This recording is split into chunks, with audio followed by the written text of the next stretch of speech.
that have shaped up, and we barely have 100 days rather to the general election. The political temperatures are set to be heated. But before I introduce my guest, let's just listen in to some of the political undertones, the political statements that were mentioned this particular weekend through the burial of the third president of the Republic of Kenya, Mwai Kibaki. What was said there, and equally the president castigating his deputy today during the Labor Day celebrations. Here's an excerpt of those particular speeches.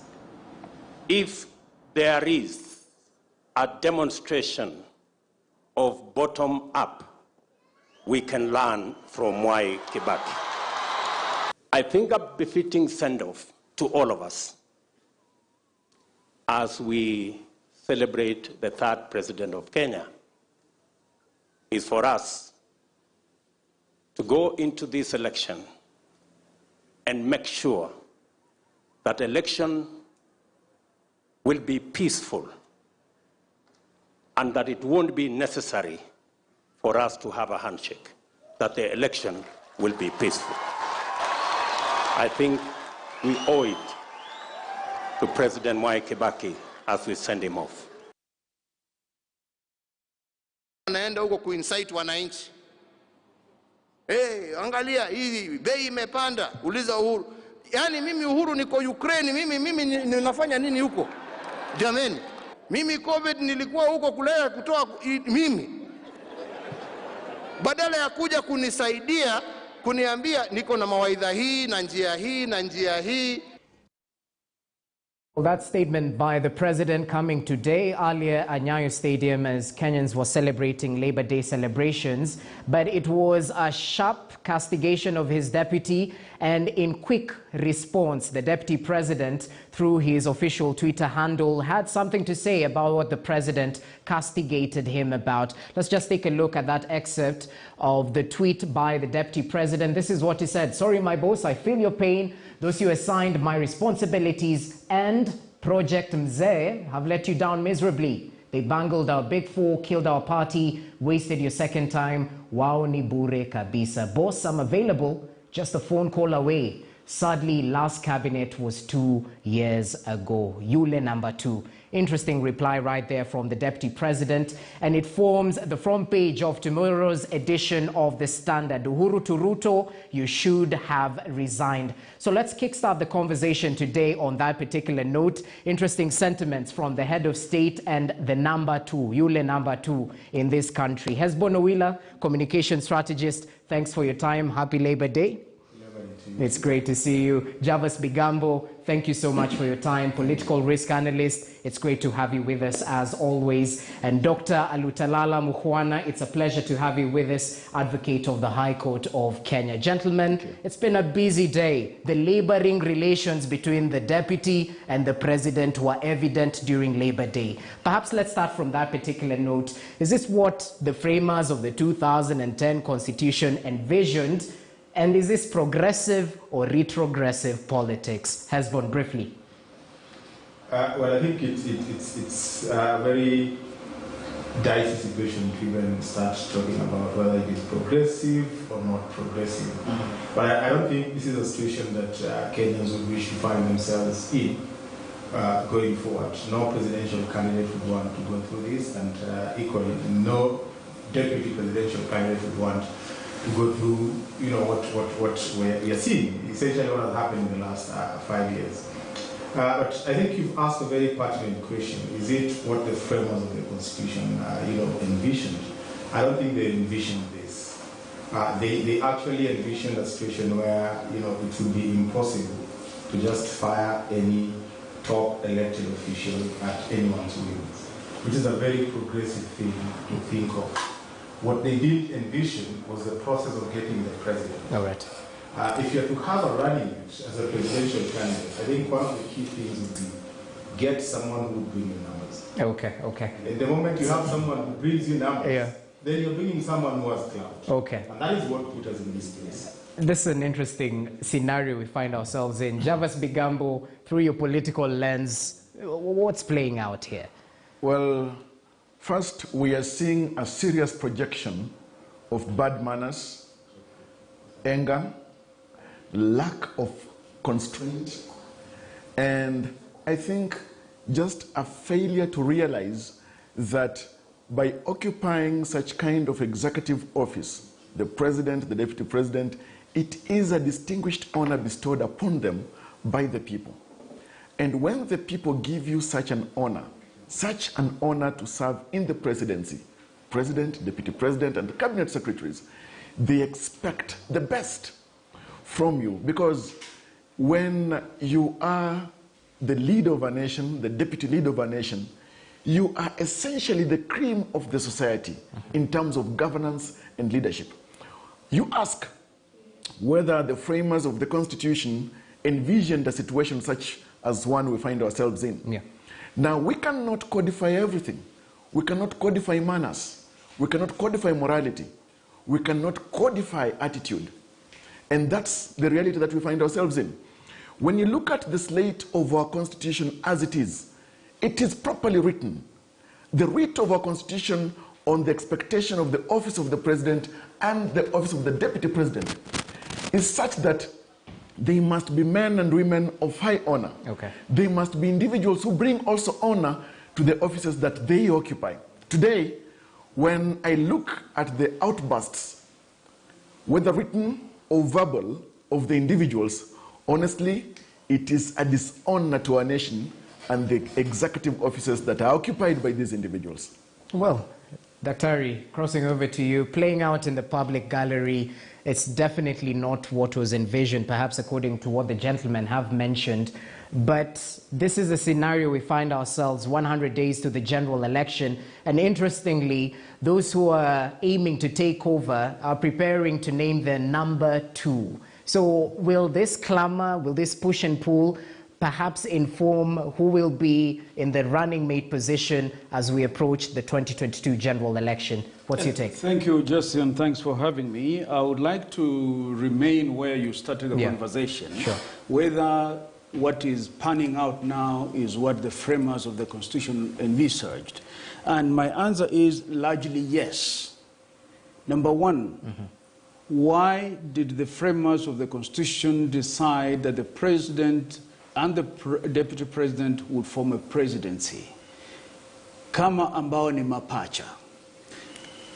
The history towards the framing of the Constitution was replete with misuse of office. It is remembered that the late President Moi actually ran for a whole year without having a vice president. And therefore, part of the reason why the presidency was made to be one, that surely the post of a deputy president must mean something. And I think that is meaning something. Number two, that leaders, once they're in office, must hold each other to account. What is the deputy president attempting to do when he sends that tweet? He's saying that those decisions that the president took are responsible for the troubles for which the president was complaining today. And that takes us to number three, that once you are in a position of leadership, you are entrusted with the task of making political decisions. And once you make those political decisions, it is presumed that those decisions are made for the well-being of all Kenyans. All right. And therefore, if that be the case, they ought to be well managed. Clearly, this is a fallout from the BBI and the handshake. And therefore, the question you should be transiting into is whether the president handled and managed the handshake and the BBI well, or whether it is merely the deputy president who is throwing sour grapes. Thank you. Interesting way of looking at it. But Hesbon, from a Kenyan voter point of view, we voted for this joint ticket, Uhuru and Ruto, so we can perhaps progress service delivery and whatnot. So at the end of the day, when some of these two individuals are throwing blames at each other, where does the Kenyan look to when it comes to accountability? You see, I think the first thing we may want to point out, which is outside there, is the notion that things are that bad. That the president actually complained of a situation that is dire. Yeah. Nope, that is not the truth. The president actually made it clear that he's been working with people who are making a situation that is not that bad look like it is terrible. So let us not assume that the president owned up to the failures of the government, because that is neither here nor there. He at no point did he make that statement, in his pronouncements. Okay. And then number two, I think the Kenyan voter is a bit elevated in their thinking and evaluation of what is happening. Because whether you're in physics, anthropology, cultural anthropology, or whatever, for every action, there has to be some cause and effect. So even if we go back to, Executive Order number 1 of 2019, that today we get to realize took the power of the deputy president and vested it on other people. We didn't know. Kenyans didn't know that. But the critical question that a Kenyan voter would ask today is, what was the genesis of that action? You see, so you can't have a president who won overwhelmingly in 2013, won again in 2017, and of course there are Kenyans who would contest that, just to wake up one day in 2019 and make a decision without some sort of a precedence. And the precedence is in the public domain, that if there were incidences that made the president take that direction, those incidences are clear. There are people who pronounced themselves, people who went around this country with the president in 2017 looking for votes. All right. With a very elaborate manifesto telling Kenyans that once we get power, this is what we'll do. But immediately they got power.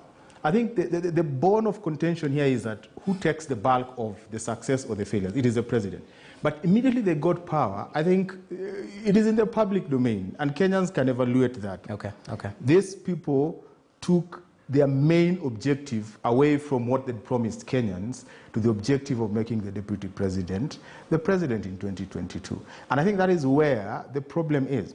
And then number two, let us ask ourselves, when people start saying that, the powers of certain individuals were taken and given to other individuals. Now ask yourself, just recently, the deputy president with a very elaborate entourage took a trip to the United States of America and the UK as the deputy president of this country. All right. So did President Uhuru Kenyatta take his powers? He went. It was the taxpayers who financed the whole thing to the tune of almost 120 million. He went as the deputy president of this country. So let us not lie to ourselves that there are leaders who would go there, outside there, and tell Kenyans that for the failures of Jubilees, we are not there. It is the president and the Right Honorable Raila Odinga. But for the successes, we were the ones who delivered this. It doesn't happen like that. Okay. Kenyans are a bit elevated. Yeah. And to respond to your question, where is the voter situated? The voter is situated at a place where in all these conversations, they're evaluating and they're looking back, because the reality is now dawning on people that you can lie that your powers were taken. You can lie that, in the last term of President Uhuru Kenyatta, nothing has happened. But if you listen to Ambassador Francis Muthaura, who elaborated what Kibaki did, in the 10 years that Kibaki was the president, and went ahead and made it clear, pointed out how President Uhuru Kenyatta took it a notch higher and brought us to where we are. Kenyans are elevated and they can evaluate what is happening, and I want to believe that they will evaluate it objectively. Well, Kenyans will be the judge of character. Jarvis, what do you think about that current debate? The successes, most people are clinging to it, especially in the first and perhaps the second term of the Jubilee administration, but no one wants to take blame for the failures in the Jubilee administration. First, I would cast legal lenses upon the consequential effect and weight of the Gazette notice, that's the executive order that was signed by the president himself. Yeah. The content of that Gazette notice, of course, and its effect gave, in terms of coordination, put power on the shoulders of the minister, the cabinet secretary for interior, Fred Matiang'i. When it comes to coordinating, when it comes to direct reporting to the president, which initially was being done by the deputy president, the Gazette notice gives that latitude to CS Matiang'i in terms of coordination of implementation of government projects. Yeah.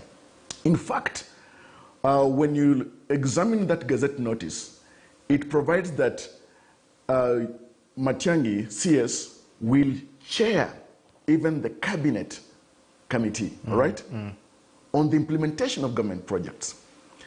that has been moved away from the deputy president. It is a gazette notice. It is a legal document.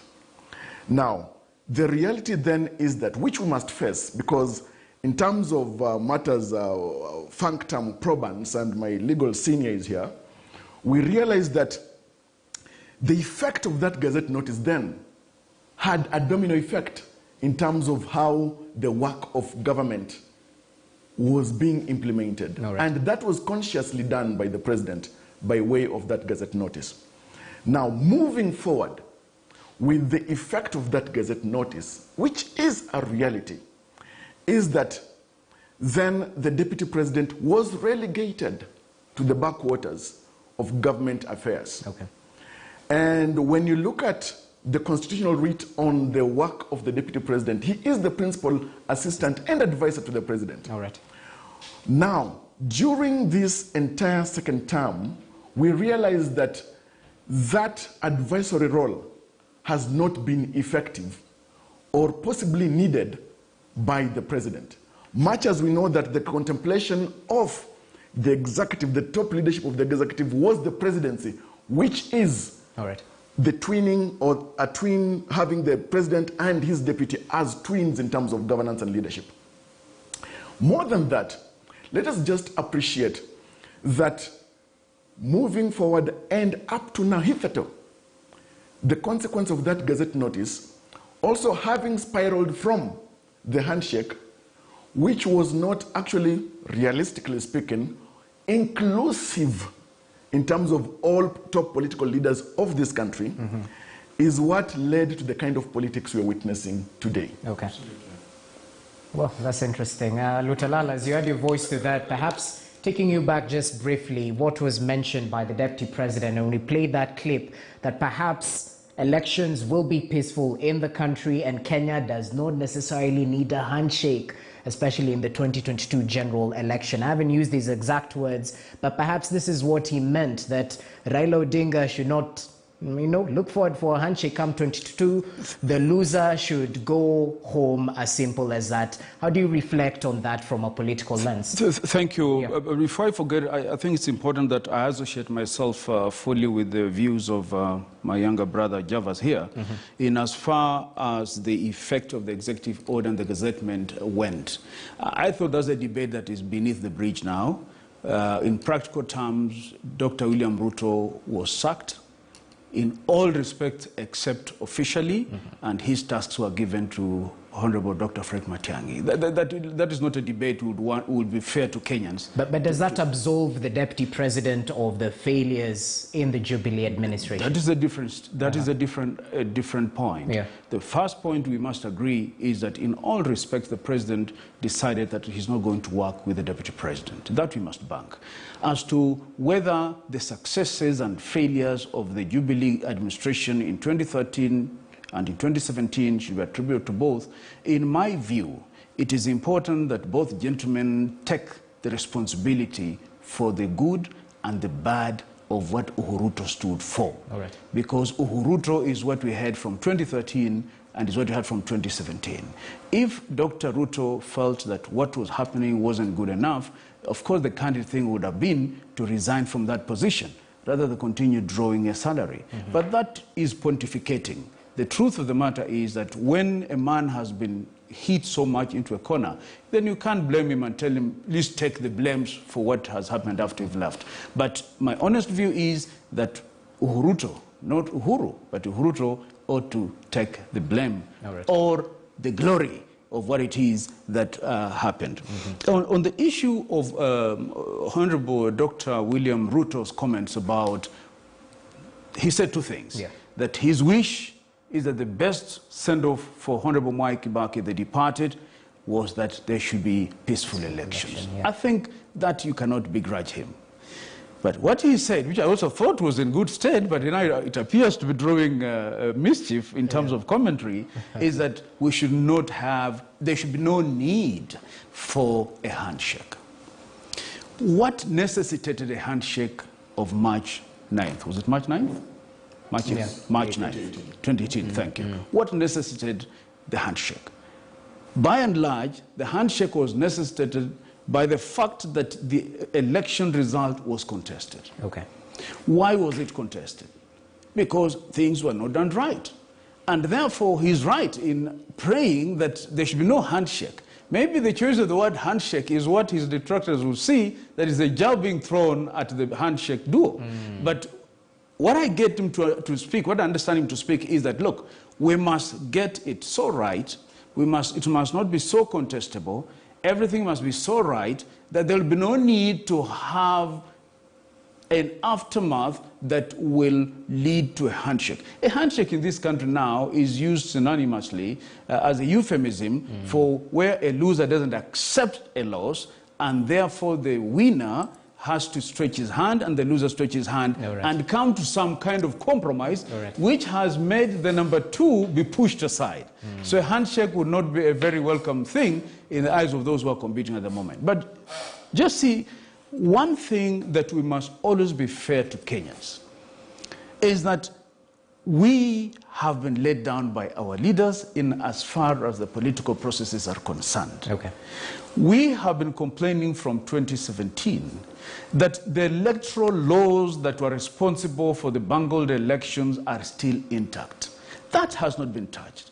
We complained that the procurement for all the gadgets and the facilitation for IBC ought to begin as soon as the last election began. That wasn't done. Okay. So in all respects, it is possible that we'll go through the same way, and a handshake might as well just be necessary. So we might be kicking the can down the road. Indeed. You know? Indeed. Anyway, Hezbollah, briefly, you. your reaction to that handshake statement. Well, I think maybe I agree with Daktari that there are passions that can emerge from that statement simply because of the use of the word handshake. And unfortunately, what that means is that people associate that with, one of the contenders who believes that the other competitor is not genuine in the competition. That, even before the race, they are hell-bent on causing chaos. I think those are aspersions that emerge from that statement, And I think it's unfortunate if those aspersions are again situated in the context in which they were made, because that was a very solemn function, and in communication there is always two functions. There is the relational and the functional dimension of communication. Yeah. So in as much as he was essentially communicating something very, very serious, but the fact that Kibaki shook hands with Raila and gave this country, the stability that we needed in 2000 and after 2007, 2008 post-election violence, and then we had another handshake, was basically bringing the entire statement as an affront on both President Kibaki and President Uhuru Kenyatta. That they've been dealing with a perennial loser who forces a handshake, which is, at no point do Kenyans go into an election thinking that, we need to cause chaos and then have a situation where we can force people to shake hands. I don't think that's the situations. Kenyans are a peace-loving, people. And if you look at the previous elections that we've had, I don't think we've had a problem with the voting. And that is where Kenyans are involved. We've always had a problem with the tallying and the processing of those results. I would expect, the top leadership, to be very prudent in how they articulate that. And I think Daktari has talked about that. It's an electoral law thing. How do we deal with, the illegalities and irregularities that the Supreme Court talked about? I think that conversation has not taken full effect, and it is just important, that we are alive to that fact. Okay, that's an issue. Jarvis, as you perhaps had your reaction, I'm looking at a press release right here from the Raila Odinga Presidential Secretariat. Allow me to span the conversation in a different direction, all to do with the selection and vetting of potential running mate candidates. And we well know of, is it those 5 names that were fronted as perhaps potential running mates in, the handshake coalition, since we were talking about the handshake partners, this being Azimio, One Kenya.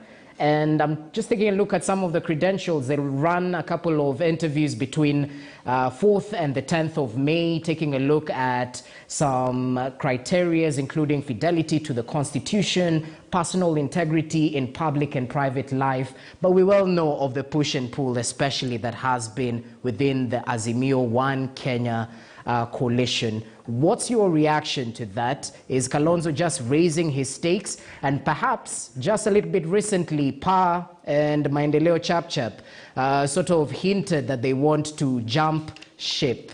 I don't know if it's allowed due to the documents they signed, but it's interesting to see that, it seems like a Tower of Babel. Well, what's your reaction to? To dispense with the first and simplest one is that the two, young brothers within the Azimio framework are prohibited or forbade from departing from the Azimio because of the effect of what they signed. Yeah. And they are bound to the hip within that.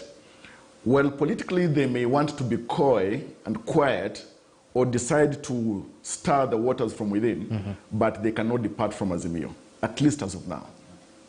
Now, on the issue of selecting the suitable running mate for Raila Odinga, or the Azimio candidate, I think the outline enumerated in that presser expounds just what is captured within Chapter 6 of the Constitution, as well as the Leadership and Integrity Act, and the values that an individual who aspires to such high executive office is supposed to espouse.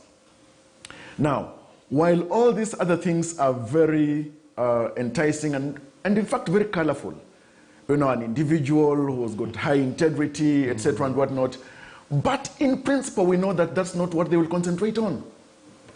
It will be a factor, it will be the railway that they'll want to use to settle on an individual, yes. All right. But other critical issues will be factored in. One, of course, it will be the possible numeric strength that that individual can bring, or how that person can help mobilize votes for the Azimio presidential candidate. Let's face it, Raila Odinga, the Azimio candidate, presidential candidate, does not require an angel for a running mate, and will not get one for that matter. All right. But what he needs, beyond the question of unquestionable integrity, high moral standing, and a private life that is acceptable before the public, the important thing for Raila Odinga is, can that individual settled on as a running mate help him win this election? Because Raila Odinga wants to win the election so bad, not just to be on the ballot. And that's the most important thing that this team must consider. That is this person, male or female, capable of helping their Azimio candidate, presidential candidate, win this election? But I think, looking at the reality of the politics that's playing out in the country today, they will also want to weigh in on one critical fact. Will there be peer regard between the president and the deputy president in the event that they win power? Okay. Of course, they will not be able to determine that just now, because in politics, ambition is a very weird animal.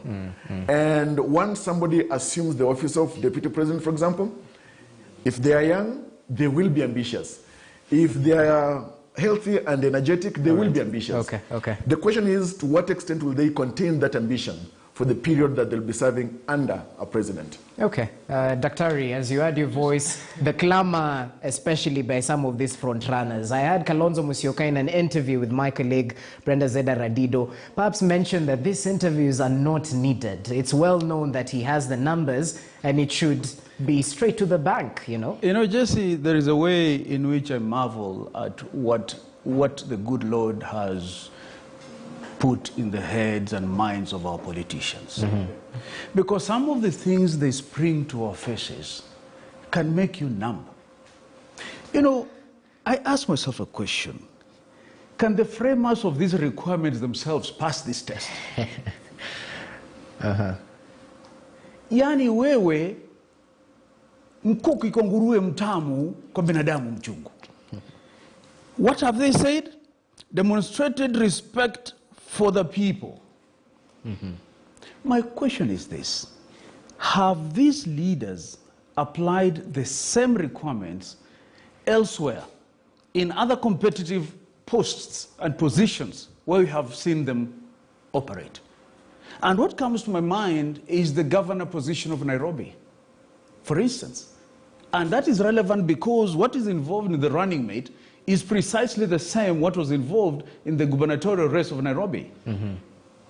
That ODM has a partner in the coalition known as Jubilee, and that there are secret memoranda only known to the principals under which they are agreed to give and take. All right. Unfortunately, all the contestants are egged on until the last minute when they are taken to the slaughterhouse and their political careers nosedive in a day. Did Tim Wanyonyi, for example, lack selfless service to the people? Did Tim Wanyonyi lack honesty in service? For God's sake, he has been ranked the best performing MP nationally for the last 3 years. Why am I belaboring this? It's because whatever is being set up here is targeting a particular candidate to be boxed out. All right, all right. All these requirements are in the chapter 6 of the Constitution, as my younger brother has said here. You need not put them as conditions. They are a prerequisite. It is a status quo ante, as lawyers will say. It is what is expected before. Okay. My brother, what is happening now is that Jubilee and ODM have a particular candidate whom they have to have. But because Honorable Kalonzo has stirred so much ruckus between these two gentlemen, they have to find a way, meandering as it might be. There is another one. There is even a proposal that they'll create a position of chief minister. Why is that being brought up now when they have not won the election so as to have that as part of their cabinet formations? It is because Honorable Kalonzo is a sore thumb in this coalition. He doesn't lack options. Indeed, he has said that at 68, he doesn't have to struggle for anything. Why do you have to take Honorable Kalonzo through an interview? Do you know what Honorable Kalonzo stands for? Jesse, ule mkuki uliomdunga Tim Wanyonyi Nairobi ndio unamgoja Kalonzo na wengine wote. That's interesting. We'll get to expound on that. But Hesbon, give us your take on this clam around the number 2 position. Yeah, let me tell you. I think I want to depart from what Dr. has said. Why are they talking about these positions before the election? Let me say this. From where I sit, Azimio has this confidence that they're going to win the election. And I think this whole process of interviewing and vetting, a deputy president, basically professionalizes the entire process. For whatever reason, I have no idea. But I think they want to create this picture that this is a very fair process for purposes of containing all these potential running mates. Because I can tell you, it does appear that from their mathematics, if they keep all these potential running mates within Azimio and fairly happy, their calculation wins them an election. And all this is just a process that would ensure that, one, in the eyes of the public, they see a very fair process. And then number 2, if one of the potential running mates is picked, the others see that this was a duly fair process that we agreed to. Because if you don't, if you say that I'm out of it, it's totally different. But if you are part of it and you don't agree with the outcome, I think the problem. Let me just finish. Let me just finish. If you are part of the process, it means that you subscribe to the process. You see, bungling is a wishful thinking by people who don't believe in Azimio and probably are in the other camp. Why would you want to believe that a group of 26 parties would organize something and bungle it? Politics is a game of wits. And this is someone who sat down and realized that what we need is to galvanize all these people, the potential running mates, not to disenfranchise any of them. how do we go through a process that in the eyes of Kenyans will look fair? Okay. But let me tell you, as you ultimately, I don't think for Raila Odinga it's a question of, getting someone who has numbers. Where we have reached, if Azimio remains the way it is, he needs a running mate who can assume the presidency and will help him serve. A question of numbers, if Azimio remains intact, that one is already sorted. Really? Yes.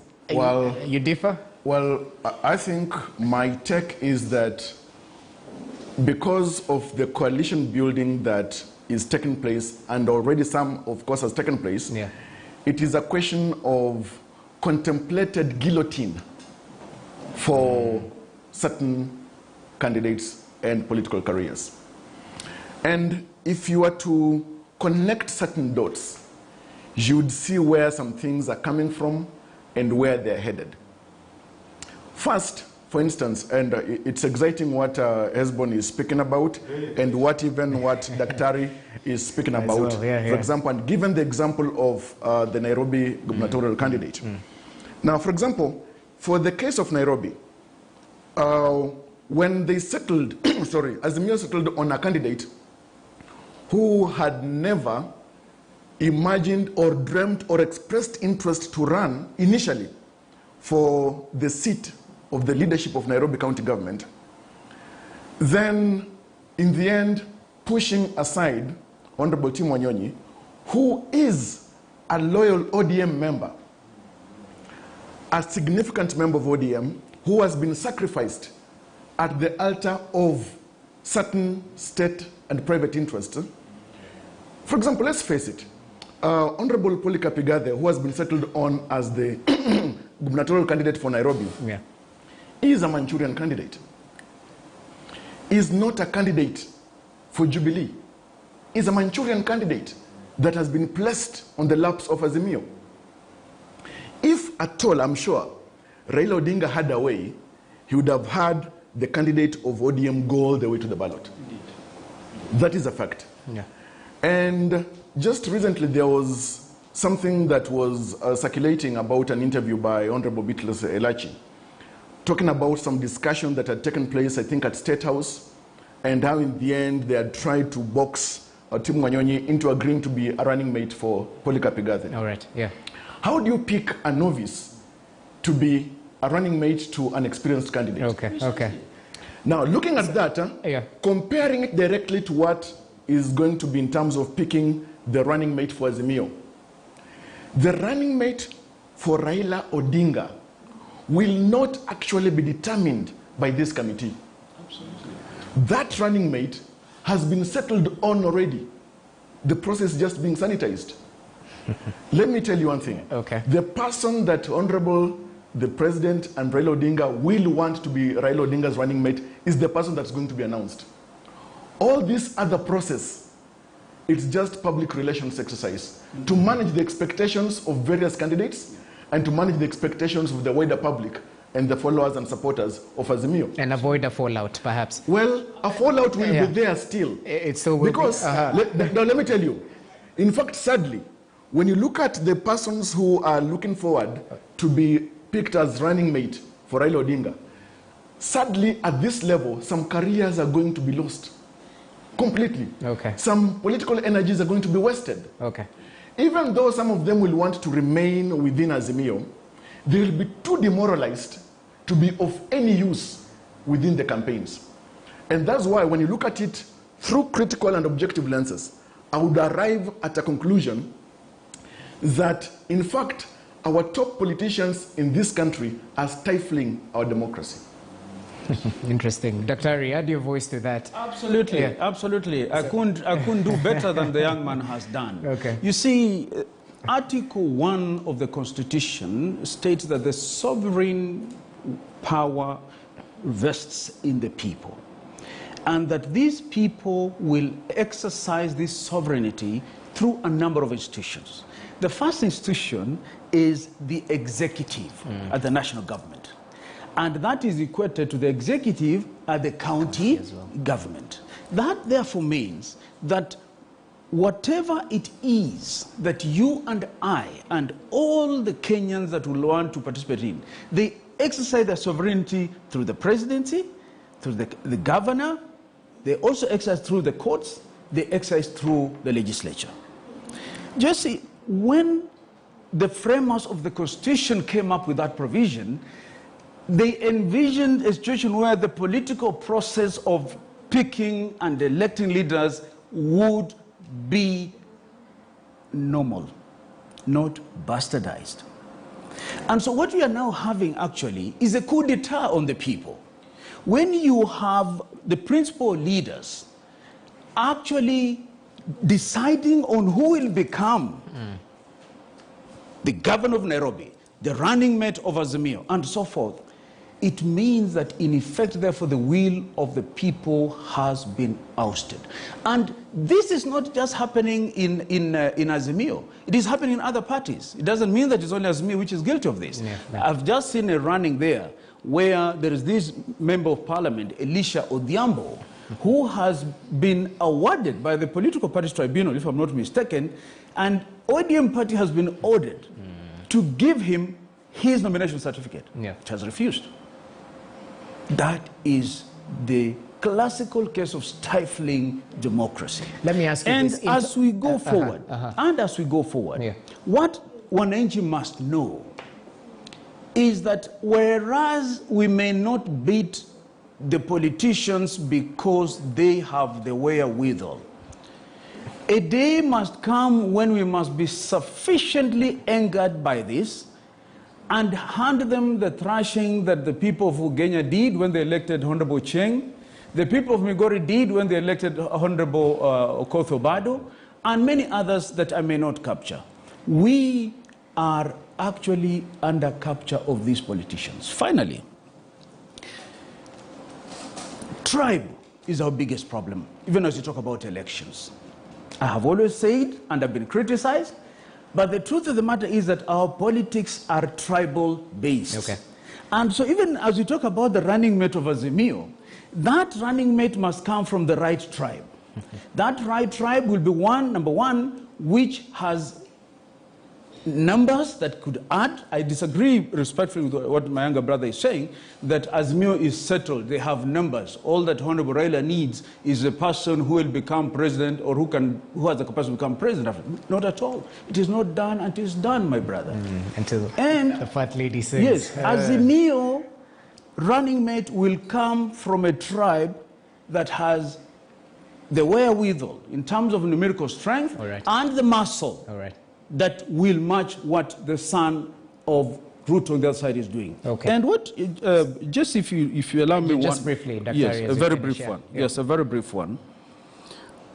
We, the people of Kenya, must know that even though we are told that we have 59 years of independence, your fate lies in the hands of the politicians, and your destination is determined by virtue of your parents and your tribe. If that were not the case, Tim Wanyonyi will be the gubernatorial candidate for ODM. The only reason why Tim Wanyonyi has been shortchanged is because he's Omuluya. Okay. Period. He doesn't belong to the right tribe. Simple. Okay. Simple. As you heard, your voice has borne internal party democracy, and we've seen a lot of negotiated democracy when it came to these positions. What's your analogy of it? Have we hit the nail on the head? Yeah, let me tell you, you know, democracy, as it were, is not about universal suffrage. And let us disabuse that notion. Yes, democracy, as it were, is not about people queuing and voting for one person. That is not democracy. That is just one element in which the people can exercise their democratic right. Democracy is about deliberative consensus, engagements, and it is a question of the governed giving the governors that power. Let me come back, because what they've done is that they've bastardized ODM, they've hit ODM, the illustrations they've given. The illustration they've given, Tim Wanyonyi, Elisha, Obado. I'm also responding to facts. Yes, I'm responding to facts. Yeah. Now, you know, there can only be one candidate for Azimio as a gubernatorial candidate in Nairobi. And whether it was going to be Tim or someone else, someone was going to complain. Someone was going to feel bad. You see? Yeah. So if a coalition agrees on a candidate, and this was consensus. What they are not telling Kenyans is that even team has agreed, you know, to be part of the team Nairobi and gone back to Westlands. You see, yes, I know, I know, but it is in the public domain. Well, we'll get to ask him. Yes. If he's team spokesperson, it is okay. I'm speaking about something that is in the public domain, and I have the right to speak about it. Number two, if a political party decides that this is the direction that you're going to have negotiated democracy to arrive at our candidate. Let me tell you, political parties are in the interest of getting power. It is when they have that power that they can serve the interest of the public. Any political party that sets itself up to please the people through universal suffrage and doesn't get that power is in itself shooting itself in the foot.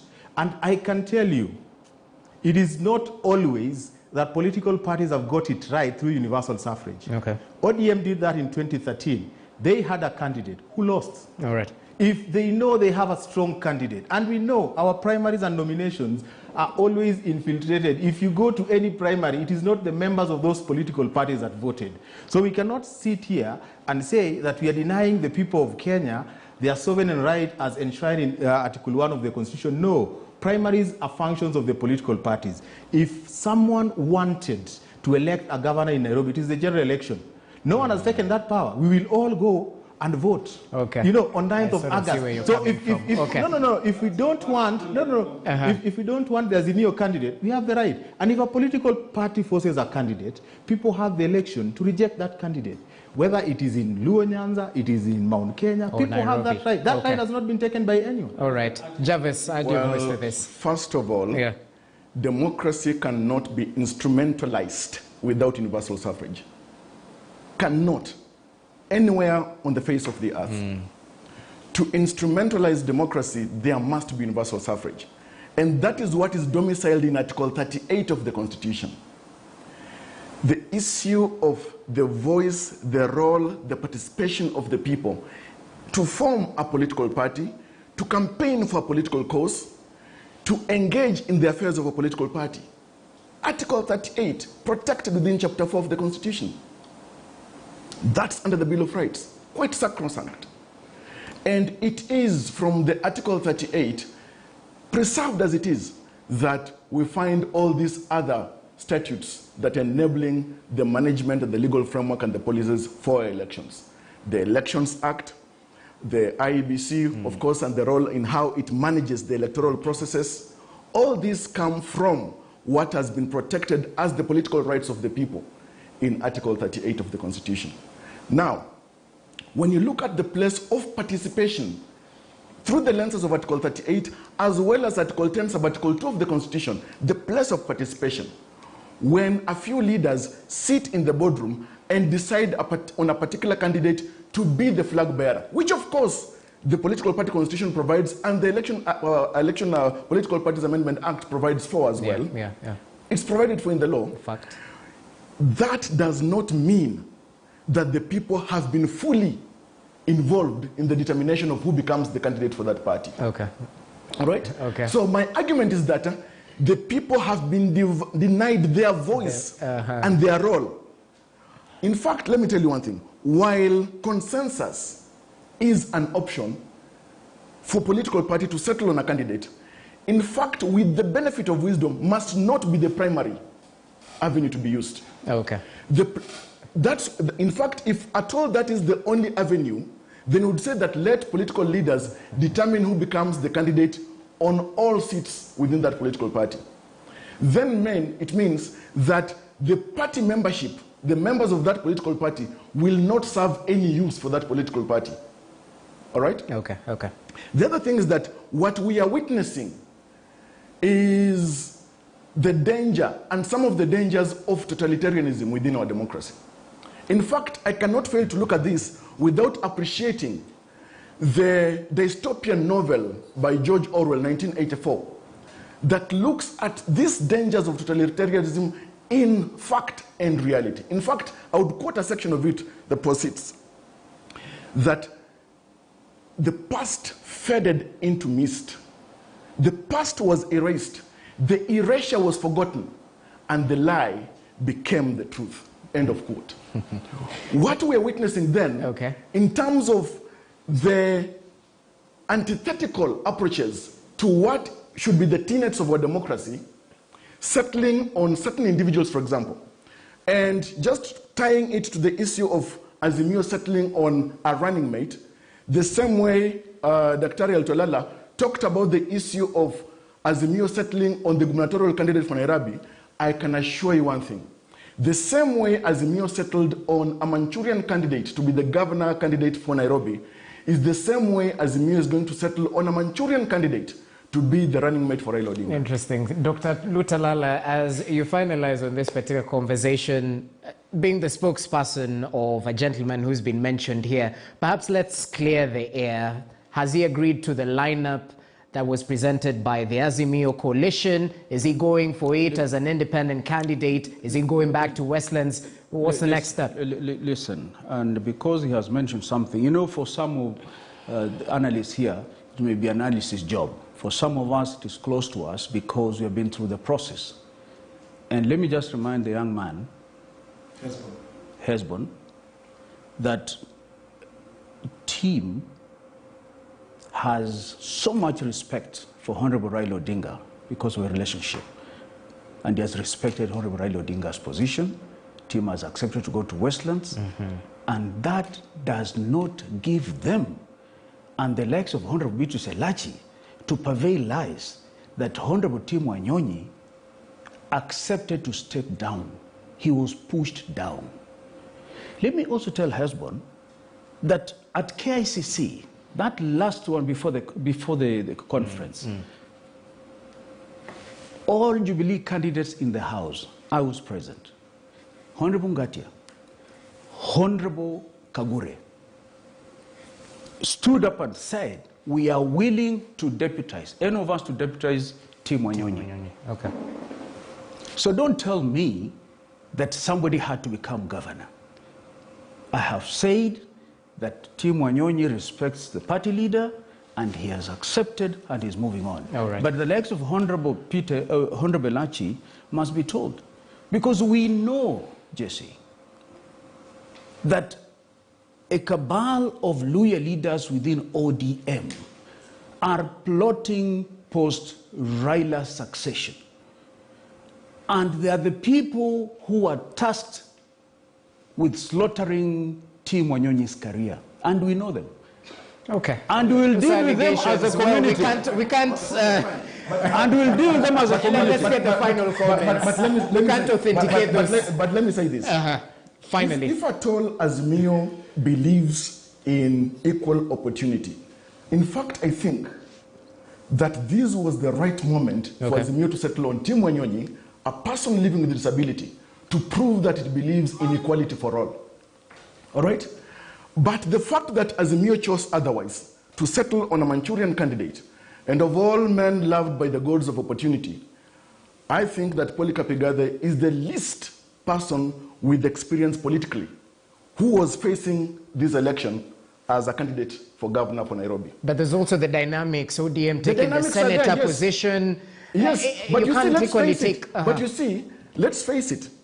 Had Polycarp Igathe initially expressed interest to lead Nairobi? Okay, then the story would have been different. Exactly. Okay, no problem. I get what you're coming from. Hezbon Owila, your final take. Our time is up. I agree with my colleagues that to some extent there is a sense in which you would agree that Tim Wanyonyi has been aggrieved. But let me stick to what I believe in. I believe that politics is a game of interest. And there is no political party or a coalition of political parties that would want to lose an election. So there's a bigger picture to the Azimio aspirations, and there's also some other nodes within Azimio. And if the bigger picture is lost because of interests that don't build into the Azimio spirit, then the entire Azimio will crumble. So when you talk about someone who respects a political leader who has made a decision, that decision was going to be made anyway. Either way. Okay. Either way, because it is a game of give and take, and this is a coalition. And then lastly, let me say this. Finally, yes. Finally, let me just say this, that, we live in a political dispensation where there is very little trust for politicians. Not many Kenyans trust our politicians. And I think it is incumbent upon our politicians to try and work on that. that some of these processes, some of these things that we have in the public domain, there's need to have some clarity on what is going on, because ultimately, even voters outside there belong to these political parties and they believe in these political parties. Okay. And when certain things don't go right in these political parties, they also feel like they are pushed into a corner. Yeah. But let me say that finally, at the end of the day, it doesn't matter what a political party does. The power belongs to the people of Kenya. On 9th of August, the people of Kenya will give people the power to be governors. Whoever they give will be irrespective of who a political party shoved on us. We'll make our decision. As simple as that. Yeah. Gentlemen, it was a little bit heated, but I'm definitely happy about how it turned out. Proper insights from not just the Nairobi gubernatorial race, but equally on the national scale. Hesbon Owila, thanks for your time. Communication strategist. Javas Bigambo, political analyst. And Dr. Alutalala Mukhwana, thanks for your time as well and your input, advocate of the High Court of Kenya. Well, let's keep the conversation ongoing on social media. We'll definitely get to sample some of your comments even as we get closer to the general election date that's scheduled on the 9th of August. My name is Jesse Rogers. Thank you so much for watching Checkpoint. Have yourself a good night, and to our Muslim brothers and sisters, Happy Eid Mubarak.